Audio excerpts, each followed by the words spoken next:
Welkom by vandag se sessie oor die seletstelling in Excel, een van die mees fundamentele en kragtige opdragte wat gebruik word om data uit 'n database te herwin en te vertoon. In hierdie video sal ons ondersoek hoe die seletstelling jou toelaat om presies te spesifiseer watter inligting jy wil sien en hoe dit die grondslag vorm vir effektiewe data-analise en rapportering. Die doel van die seletstelling is om data uit een of meer tabelle te herwin vir take soos analise, verslagdoening of verdere verwerking. Die basiese sintaksis van 'n seletstelling spesifiseer watter kolomme vertoon moet word en van watter tabel, geskryf as kies kolom 1, kolom 2 van tabelnaam, wanneer jy elke kolom in 'n tabel wil sien, die seletstelling kan gebruik word, geskryf as select from tabelnaam. Die seletstelling kan ook data van verskeie tabelle kombineer deur gebruik te maak van joins of ander stelklousules, wat jou toelaat om meer omvattende resultate te skep.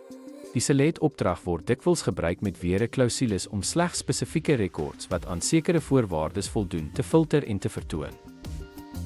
En dit sluit ons kyk na die seletstelling af, 'n sleutelinstrument vir die verkryging van en besigtiging van data binne databasisse. Deur te bemeester hoe om inligting te filter, te kombineer en te vertoon, sal jy 'n sterk fondament kry vir dieper data-analise en meer gevorderde skilbewerkings. Dankie vir die kyk en sluit volgende keer by ons aan terwyl ons voortgaan om jou skilvaardighede te bou.